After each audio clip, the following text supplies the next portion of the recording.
নমস্কার, আমি বিপ্লব কুমার শীল। সত্যম শিবম সুন্দরম ইউটিউব চ্যানেলে শুধু ভক্তবৃন্দের সুস্বাগতম।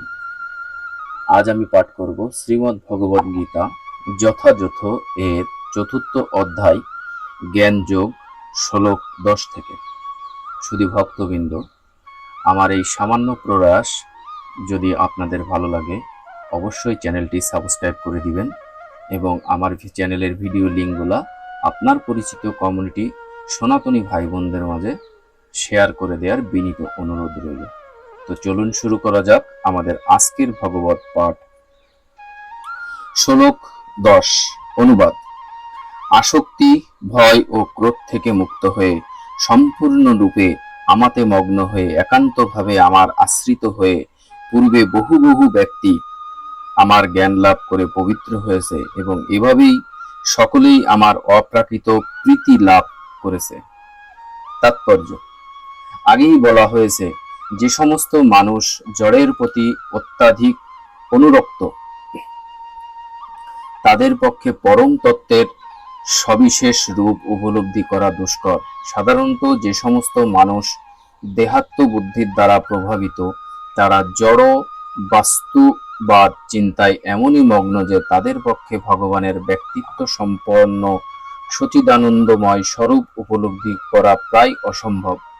এই সমস্ত জড়বাদীরা কোনো মতেই বুঝে উঠতে পারে না যে ভগবানের একটি চিন্ময় দেহ আছে, যা অবিনশ্বর, পূর্ণ জ্ঞানময় এবং নিত্য আনন্দময়।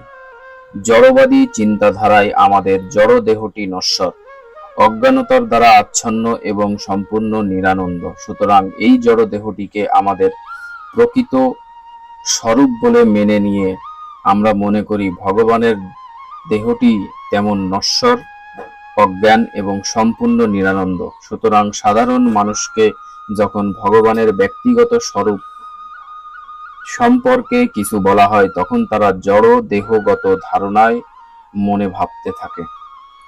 এই জড় দেহাত্ম বুদ্ধির দ্বারা প্রভাবিত হয়ে দেহ সর্বস্ব মানুষ মনে করে বিশ্ব চরাচরের যে বিরাট রূপ সেটি পরম তত্ত্ব। তার ফলে তারা মনে করে পরমেশ্বর কোনো আকার নেই, তিনি নির্বিশেষ। আর তারা এতই গভীরভাবে বিষাক্ত যে জড় জগৎ থেকে মুক্ত হবার পরেও যে একটি অপ্রাকৃত ব্যক্তিত্ব আছে তা তারা মানতে ভয় পায়। যখন তারা অবহিত হয় যে চিন্ময় জীবন হচ্ছে স্বতন্ত্র ও সবিশেষ, তখন তারা পুনরায় ব্যক্তি হওয়ার ভয়ে ভীত হয় এবং তাই নিরাকার নির্বিশেষ শূন্যে বিলীন হতে পারলেই পরম প্রাপ্তি বলে মনে করেন। সাধারণত তারা জীবাত্মাকে সমুদ্রের বুদ্ধদের সঙ্গে তুলনা করে, যা সমুদ্র থেকে উত্থিত হয়ে সমুদ্রের মধ্যেই আবার বিলীন হয়ে যায়। তাদের মতে এটি হচ্ছে পৃথক ব্যক্তি সত্তা রহিত চিন্ময় অস্তিত্বের পর চরম সিদ্ধি। প্রকৃতপক্ষে এটি হচ্ছে যথার্থ আত্মজ্ঞান শূন্য জীবনের এক ভয়ঙ্কর অবস্থা। এছাড়া আর এক দল লোক আছে যারা অপ্রাকৃত অস্তিত্বের কথা একেবারেই বুঝতে পারে না। মানুষের কল্পনাপ্রসূত নানা রকম দার্শনিক মতবাদ এবং তাদের মতভেদের ফলে বিভ্রান্ত হয়ে তারা এতই বিরক্ত ও ক্রুদ্ধ হয়ে পড়ে যে শেষকালে তারা মূর্খের মতো সিদ্ধান্ত নেয় ভগবান নেই এবং একসময় সবকিছুই শূন্যে পর্যবসিত হবে। এই ধরনের লোকেরা বিকারগ্রস্ত রুগ্ন জীবন যাপন করে। আর এক ধরনের লোক আছে যারা জড় বিষয়ে এতই আসক্ত যে পারমার্থিক তত্ত্ব নিয়ে তারা একেবারেই মাথা ঘামায় না। তাদের মধ্যে কেউ কেউ পরম চিন্ময় এবং কেউ আবার মন গড়া দার্শনিক তত্ত্বের কোনো কুল কিনারা না পেয়ে নিরাশ হয়ে সবকিছুতেই অবিশ্বাস করে। এই ধরনের মানুষেরা গাঁজা, চরস, ভাং আদি মাদক দ্রব্যের আশ্রয় গ্রহণ করে এবং তাদের সেই নেশাগ্রস্ত বিকৃত মনের অলীক কল্পনাকে দিব্য দর্শন বলে প্রচার করে। ধর্মভীরু কিছু মানুষ প্রভাবিত করে। মানুষের কর্তব্য হচ্ছে পারমার্থিক কর্তব্যে অবহেলা করা। ভগবানের অপ্রাকৃত স্বরূপকে আমাদের জড় রূপের মতো বলে মনে করে ভীত হওয়া এবং জড় জীবনের নৈরাশ্যের ফলে সবকিছুকে শূন্য বলে মনে করা, জড় জগতের এই তিনটি আসক্তির স্তর থেকে মুক্ত হওয়া। জড় জীবনের এই তিনটি বিভ্রান্তি থেকে মুক্ত হবার একমাত্র উপায় হচ্ছে সদ্গুরুর চরণাশ্রয় গ্রহণ করে ভগবানের সেবা করা, বিধি অনুসারে ভক্তি যোগের অনুশীলন করা। ভক্তির সর্বোচ্চ স্তরকে বলা হয় ভাব, অর্থাৎ ভগবানের প্রতি অপ্রাকৃত প্রেমের অনুভূতি। শ্রীল রূপ গোস্বামী প্রণীত ভক্তি বিজ্ঞান শ্রী ভক্তি রসামৃত সিন্ধুতে বলা হয়েছে, আদৌ শ্রদ্ধা তত সাধু সংগ্রহত ভজন ক্রিয়া তত হনর্থ নিবৃত্তি সৎ তত নিষ্ঠা রুচিস্তত তথা শক্তিস্তত ভাবস্তত প্রেমাভুজন্তি সাধক কামনাময় প্রেমনম প্রাদুর্ভাবে ভবেৎ ক্রম। প্রথমে অবশ্যই আত্মা উপলব্ধি লাভের প্রতি প্রারম্ভিক আগ্রহ জানাতে হবে। এই থেকে পারমার্থিক স্তরে উন্নীত সাধু ব্যক্তিদের সঙ্গে লাভের বাসনা জন্মাবে। পরবর্তী স্তরে কোনো ভগবৎ জ্ঞানী সদ্গুরুর কাছে দীক্ষা গ্রহণ করতে হবে এবং তার তত্ত্বাবধানে নবদীক্ষিত ভক্ত সাধন ভক্তির পদ্ধতি অনুশীলন করতে শুরু করবেন। সদ্গুরুর অধীনে এইভাবে ভগবত ভক্তির অনুশীলন করার ফলে মানুষ জড়বন্ধনের আসক্তি থেকে মুক্তি লাভ করে আত্ম উপলব্ধির সাথে অবাধ গতি লাভ করে এবং পরম পুরুষোত্তম ভগবান শ্রীকৃষ্ণের কথায় রুচি অর্জন করে। এই রুচি অর্জনের ফলে মানুষ কৃষ্ণ ভাবনাময় প্রতি আরো আসক্তি লাভ করে, যার থেকে ভগবানের প্রতি পারমার্থিক প্রেম ভক্তির প্রারম্ভিক স্তর ভাব পর্যায়ে উন্নীত হওয়া যায়। ভগবানের প্রতি প্রকৃত ভালোবাসার নাম প্রেম। এই প্রেম হচ্ছে জীবনের চরম সার্থকতার পরিণতি। এই প্রেম ভক্তির স্তরে ভক্ত নিরন্তর ভগবানের অপ্রাকৃত প্রেমময় সেবায় নিয়োজিত থাকে। সুতরাং সদ্গুরুর পথ নির্দেশ অনুসারে ধীরে ধীরে ভগবৎ সেবার পদ্ধতি অনুসরণ করতে করতে মানুষ আত্মোন্নতির সর্বোচ্চ স্তরে উপনীত হতে পারে। সে তখন জড়বন্ধনের সমস্ত আসক্তি থেকে মুক্তি লাভ করে, তার নিজের পৃথক চিন্ময় ব্যক্তিসত্তার আতঙ্ক থেকে মুক্ত হয় এবং শূন্যবাদী জীবন দর্শন চিন্তার ফলে সৃষ্ট হতাশাবোধ থেকে নিষ্কৃতি পায়। তখন সে পরমেশ্বর ভগবানের ধামে অবশেষে পৌঁছাতে পারে। শ্লোক 11 অনুবাদ। যারা যেভাবে আমার প্রতি আত্মসমর্পণ করে আমি তাদেরকে সেইভাবে পুরস্কৃত করি। হে পার্থ, সকলেই সর্বতোভাবে আমার পথ অনুসরণ করে। তাৎপর্য: সকলেই বিভিন্ন দৃষ্টিকোণ থেকে শ্রীকৃষ্ণের অন্বেষণ করেছে। পরমেশ্বর ভগবান শ্রীকৃষ্ণকে তার নির্বিশেষ ব্রহ্মজ্যোতি রূপে আর অনুপরমাণু সহ সর্বভূতে বিরাজমান পরমাত্মা রূপে পূর্ণরূপে উপলব্ধি করা যায় না, কিন্তু তার শুদ্ধ ভক্তেরাই কেবল শ্রীকৃষ্ণকে পূর্ণরূপে উপলব্ধি করতে পারেন। সমস্ত তত্ত্ব অনুসন্ধানী সাধকের সাধনার বস্তু হচ্ছেন শ্রীকৃষ্ণ। তবে যে যেভাবে ভগবানকে পেতে চায় তার সিদ্ধিও হয় তেমন ভাবে। অপ্রাকৃত জগতেও ভগবান তার শুদ্ধ ভক্তের ভাবনা অনুযায়ী তাদের সঙ্গে ভাবের বিনিময় করে থাকেন। সেখানে কেউ শ্রীকৃষ্ণকে পরমেশ্বর জ্ঞানে সেবা করেন, কেউ তাকে সখা বলে মনে করে খেলা করে, কেউ সন্তান মনে করে স্নেহ করে, আবার কেউ পরম প্রিয় বলে মনে করে ভালোবাসে। ভগবানও তেমন তাদের বাসনা অনুযায়ী তাদের সকলের সঙ্গে লীলা খেলা করে তাদের ভালোবাসার প্রতিদান দেন। জড় জগতেও তেমন বিভিন্ন লোক বিভিন্নভাবে ভজনা করে এবং ভগবানও তাদের ভাবনা অনুযায়ী তাদের সঙ্গে ভাবের বিনিময় করে। ভগবানের শুদ্ধ ভক্তেরা অপ্রাকৃত জগতে এবং এই জড় জগতের ভগবানের সান্নিধ্য লাভ করেন এবং তার সেবায় নিয়োজিত হয়ে অপ্রাকৃত আনন্দ অনুভব করেন। যে সমস্ত নির্বিশেষবাদী তাদের আত্মার সত্তাকে বিনাশ করে দিয়ে আধ্যাত্মিক আত্মহত্যা করতে চায়, শ্রীকৃষ্ণ তাদের তার ব্রহ্মজ্যোতিতে আত্মসাৎ করে নেন। এই সমস্ত নির্বিশেষবাদীরা ভগবানের সচিদানন্দময় রূপ বিশ্বাস করে না, তাই তারা ভগবানের সান্নিধ্য লাভের আনন্দও উপলব্ধি করতে পারে না এবং পরিণামে তাদের ব্যক্তিগত সত্তার অনুভূতিও বিলুপ্ত হয়ে যায়। তাদের মধ্যে কেউ কেউ আবার ব্রহ্মেও বিলীন হয়ে যেতে পারে না। তারা এই জড় জগতে ফিরে এসে তাদের সুপ্ত ভোগ বাসনা চরিতার্থ করে। তারা অপ্রাকৃত জগতে প্রবেশ করার অনুমতি পায় না, কিন্তু এই জগতে এসে আবার পবিত্র হবার সুযোগ পায়। যারা সকাম কর্মী, যজ্ঞেশ্বর রূপে ভগবান তাদের যাগ যজ্ঞ অনুষ্ঠানের ফল প্রদান করেন, এবং যে সমস্ত যোগী সিদ্ধি কামনা করে তিনি তাদের সেই ক্ষমতা প্রদান করেন। এইভাবেই আমরা দেখতে পাই সকলের সাধনার সিদ্ধি লাভ হয় ভগবানের করুণার ফলে, এবং পরমার্থ সাধনের বিভিন্ন পন্থাগুলি হচ্ছে সেই একই মার্গের বিভিন্ন স্তর। তাই কৃষ্ণ ভাবনার চরম সিদ্ধির স্তরে অধিষ্ঠিত না হলে সমস্ত প্রচেষ্টাই অসম্পূর্ণ থেকে যায়। এই সম্বন্ধে শ্রীমদ্ ভগবদ গীতার 2য় অধ্যায় 3য় শ্লোকে বলা হয়েছে, অকাম সর্বকাম বা মোক্ষ কাম উদারধি তীব্রেণ ভক্তি যোগেন যতেচ পুরুষং পরম। সব রকম কামনা রহিত ভক্তই হোক, সব রকম কামনা বিশিষ্ট যাজ্ঞিকী হোক বা মোক্ষকামী যোগী হোক না কেন, সকলেরই কর্তব্য হচ্ছে ভক্তি যোগের দ্বারা ভগবানের আরাধনা করা। শ্লোক 12 অনুবাদ। এই জগতে মানুষেরা সকাম কর্মের সিদ্ধি কামনা করে এবং তাই তারা বিভিন্ন দেবদেবীর উপাসনা করে। সকাম কর্মের ফল অবশ্যই অতি শীঘ্রই লাভ হয়। তাৎপর্য: এই জড় জগতের দেব দেবীদের সম্বন্ধে বিষয়াসক্ত লোকেদের একটি ভ্রান্ত ধারণা আছে। অল্প বুদ্ধি সম্পন্ন বেশ কিছু লোক, যারা নিজেদের মহাপণ্ডিত বলে লোক ঠকায়, তারা এই সমস্ত দেবদেবীকে ভগবানের বিভিন্ন রূপ বলে মনে করেন এবং তাদের ভ্রান্ত প্রচারের ফলে জনসাধারণও সেই কথা সত্য বলে মনে করেন। প্রকৃতপক্ষে এই সমস্ত দেবদেবী ভগবানের বিভিন্ন রূপ নন, তারা হচ্ছেন ভগবানের বিভিন্ন অংশ বিশেষ। ভগবান হচ্ছেন এক আর অবিচ্ছেদ্য, অংশেরা হচ্ছেন বহু। বেদে বলা হয়েছে নিত্য নিত্যানাম। ভগবান হচ্ছেন এক ও অদ্বিতীয়।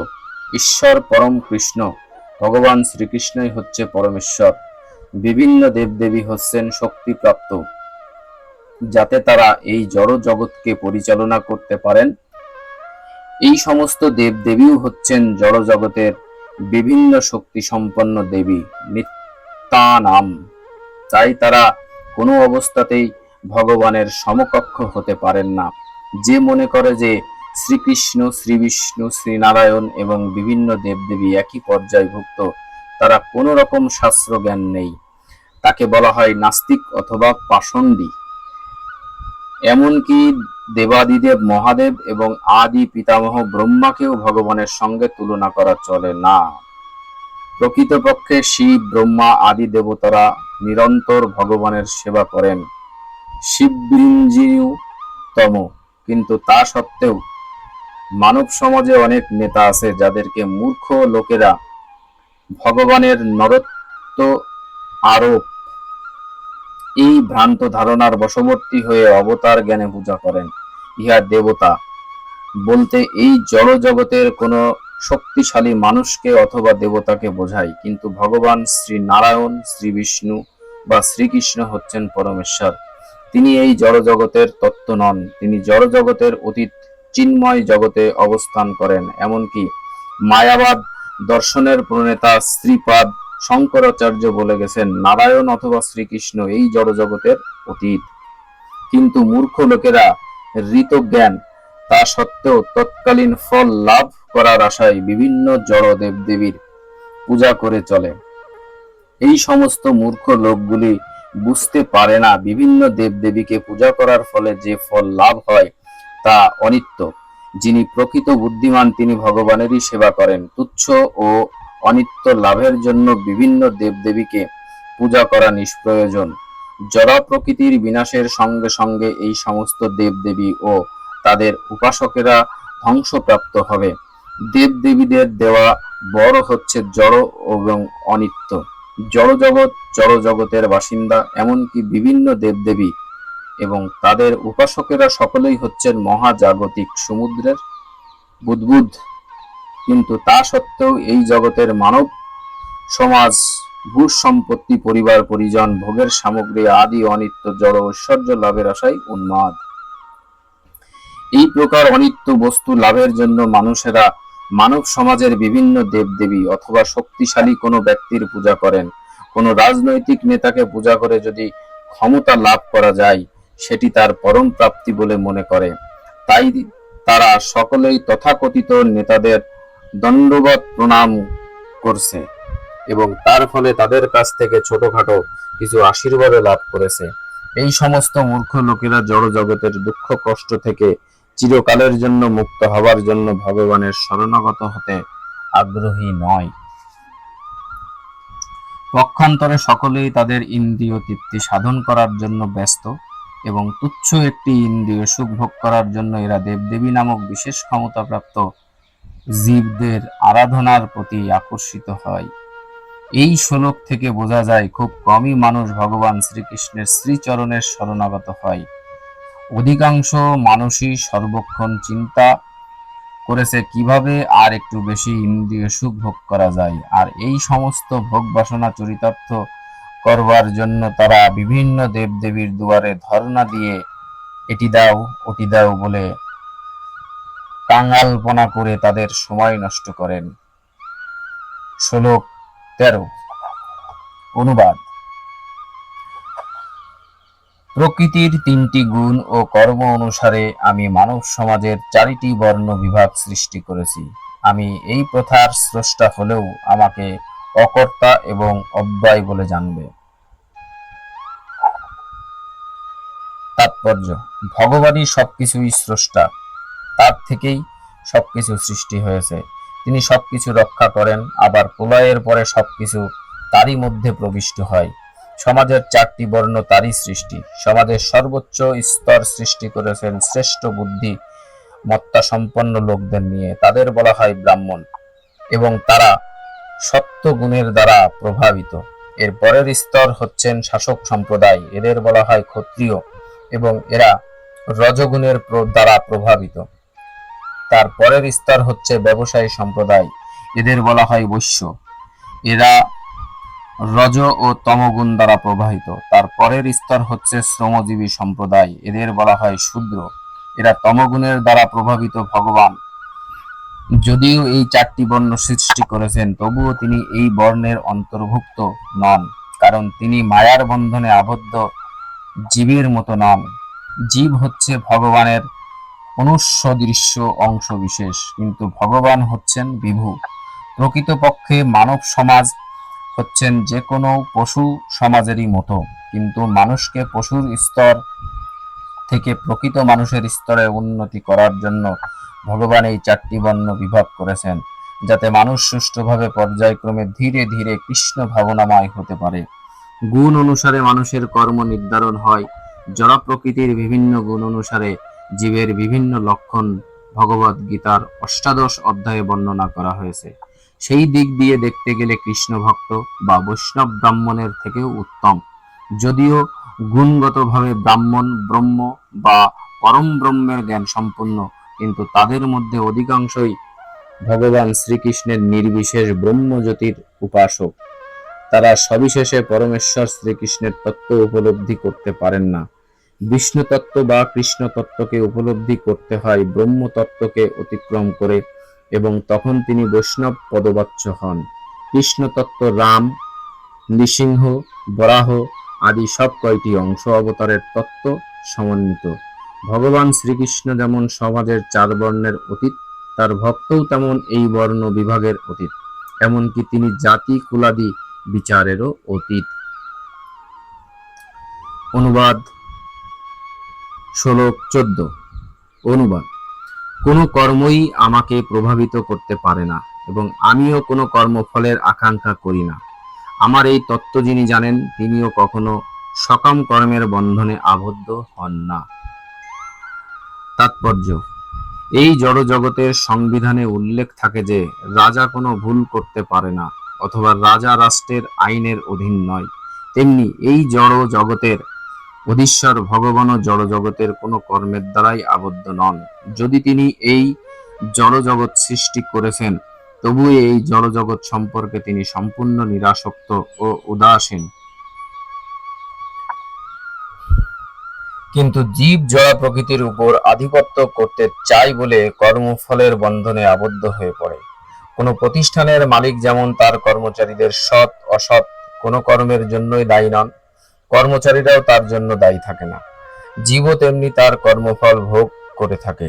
ইন্দ্রিয় সুখ ভোগ করার জন্য জীব নানা রকম কর্ম করে চলে। ভগবান কখনো এই ধরনের কর্ম করার বিধান দেননি, কিন্তু তা সত্ত্বেও জীব উত্তরোত্তর আরো বেশি ইন্দ্রিয় সুখ ভোগ করার জন্য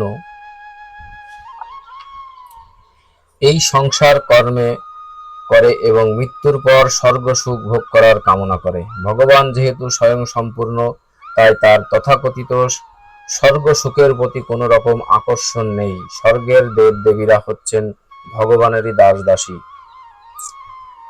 যাদের ভগবান নিজেই নিয়োজিত করেছেন।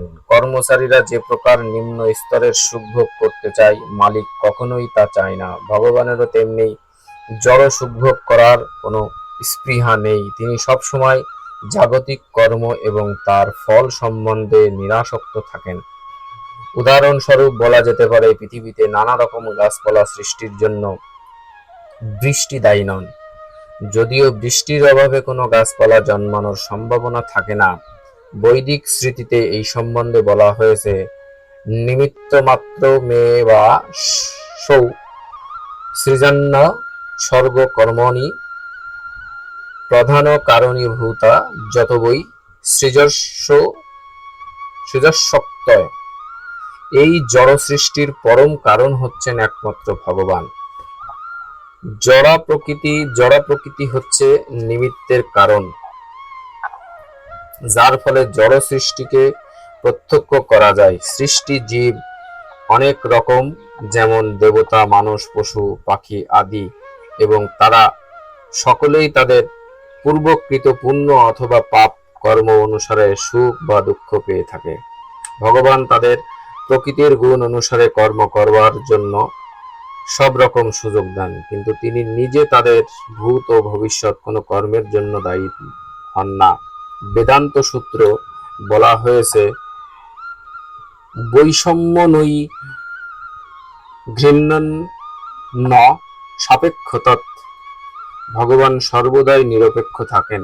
তিনি কোনো জীবের প্রতি পক্ষপাতযুক্ত নন। জীব তার নিজের ইচ্ছা অনুসারে কর্ম করে এবং সেই সমস্ত কর্মের সম্পূর্ণ দায়িত্ব তার নিজের। ভগবান বহিরঙ্গা শক্তি জড়া প্রকৃতির মাধ্যমে জীবের সমস্ত ইচ্ছা পূর্ণ করবার সুযোগ প্রদান করেন। সকাম কর্মের এই জটিল তত্ত্ব যিনি বুঝতে পারেন, তিনি তার কর্মের বন্ধনে আবদ্ধ হন না। পক্ষান্তরে যে ব্যক্তি ভগবানের অপ্রাকৃত তত্ত্ব হৃদয়ঙ্গম করতে পেরেছেন, তিনি কৃষ্ণ ভাবনাময় অমৃত আস্বাদন করেন, তার ফলে কর্মের অধীন হন না।